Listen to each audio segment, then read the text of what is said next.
ang Ginoo madahay. Pagbasa sa Santos ng Ebanghelyo sumalang kan San Lucas. Nasiling Isus sa niya mga tinunan, ng tigam nini, kung maarang ng tagbalay hantak na pag-abutan kawatan, dirigod niya matugot na sudlon aniya balay.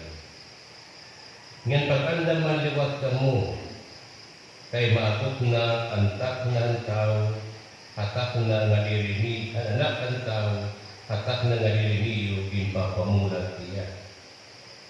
Nagsiling ni Pedro, Ginoo, igin sumatno ba ini panangkitan para laamon o para ba ini hanmetadan? Binatonan Ginoo, hino man gayan matinamanon nga may adaaram na surugoon. Amuya ang tatakura niya garon paglumaran panimalay ng paghatag sa iba nga mga surugoon hanirabahin han pagkaon haigo nga panahon. Panaran ang mga surugoon nga iabdan niya garon haya pagbalik nga nagbubuhat hini. Susumatan to kamuhin tinuod, itatato sa nagaron at mga surugoon ang tanan na iya manggad.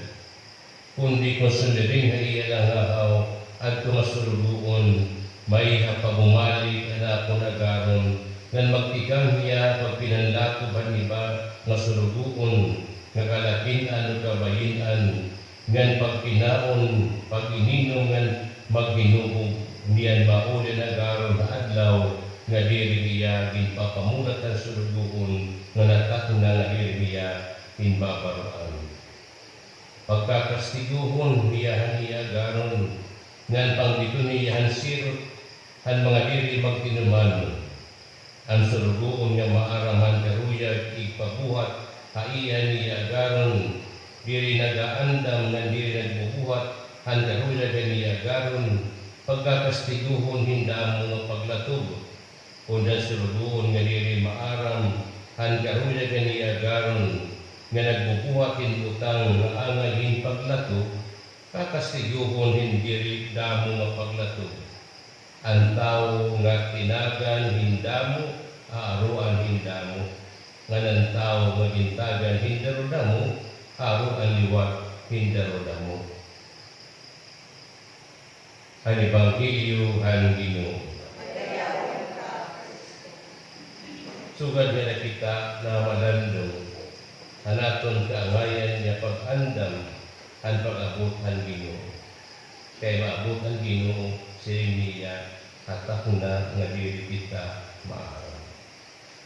Kaya kung namalandong kita nga atong pangandam amo dayudan, paigutan aton hawa, pagbakusan aton hawa, ang paglikay natin ang kalatanan sala, tugan aton liwat ka mapawahan aton mga suga, pinagan ka mapawahan aton kinabuhi at puno, pinmo pa yung buhat, buhat at kaluloy, yan buhat kapagigigma. Usahay nagkakasiling kita. Kamong kaya mabutan Ginoo, hatak na nagili kita, maamarilisan kita pagbuhatin mga extraordinary mga hutang, gawas ito na aton pinabuhi, gawas ito na aton paminabuhi. Kasi kita kay maiya pamaton ang garon umuntot, ay namin kita. Kaya di ba tinuod, di ba nga surugo, di ba nga sakot, paglakatan na garon, bukot liwatan sa lugoon, bukot na liwatan. Naglalaang ka ng may edaban na Jesus.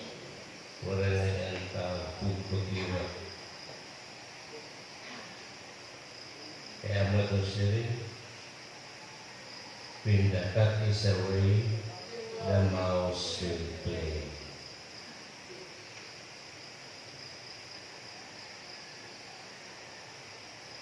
Naglalaong kang may tao, may naglalaong kang may bantay, naglalaong kang bisan kang kayo kay maaraman ito mga buruhaton, matutuman. Pero kay kabugkotan agaron, bugkot liwatan.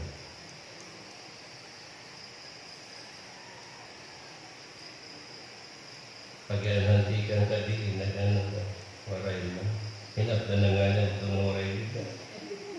Bubuhay lagi hapon. Ano Ginoo nga rahaton?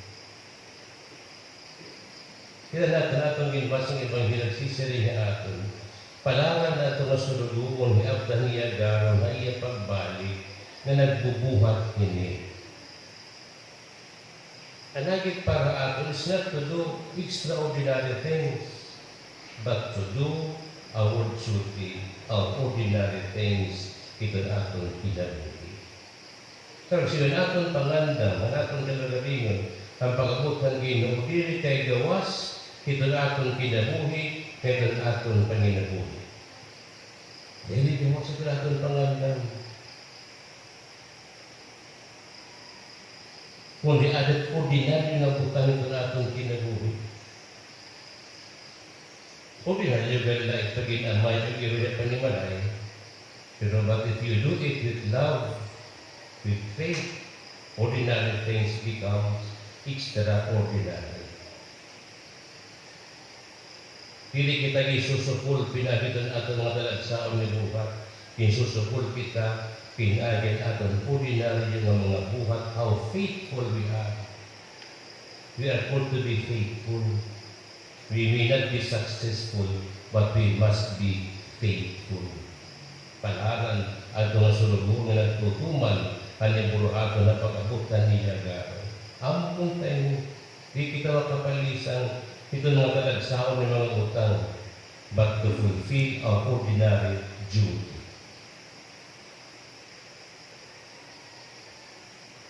Hindi kita mangangandam, ito na atong kinabuhi.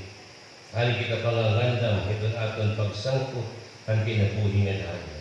Sirito pa sa ating buhay at sa ating buhay-buhay. Ayaw kita gawas, ito na atong kinabuhi. Our means, our lives, and our means of livelihood. Amin natin, pangangandam kita. Diri ang Diyos sa mimiling gawas, ano may itong kahintang, ito na atong kinabuhi. Be faithful to ordinary things. Ito na atong mga buruhaton. Diri kita malisang, kung talaga sa akin ng mga utang, himang urusahon. Mabibiling kita na makaging kita urusahon ng utang ng kalibutan. Ito na atong kinabuhi.